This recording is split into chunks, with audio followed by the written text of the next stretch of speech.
Hello everyone. The point of sale log price and discount app helps user to log the price and discount in the point of sale.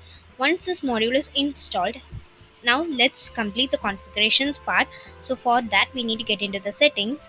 In the point of sale configurations, we can see an option to log the price and also to log the discount. We need to give an password log right away here. So once this is done, now let's get into the point of sale. Now let's start the new session.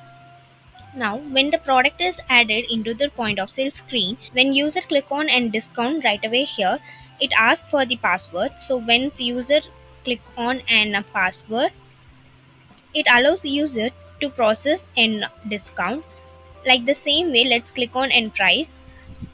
Now we need to give the password. If user gives a wrong password, it will show a warning message like this.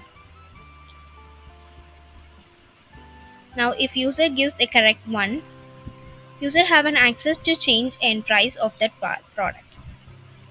In this way, we can make use of this module to log the price and discount in the point of sale. If you have any queries regarding this video, you can ask in the comment box. We will definitely solve your queries. And if you feel this video is helpful to you, you can like this video and subscribe our YouTube channel for more Odoo related updates. Thanks for watching.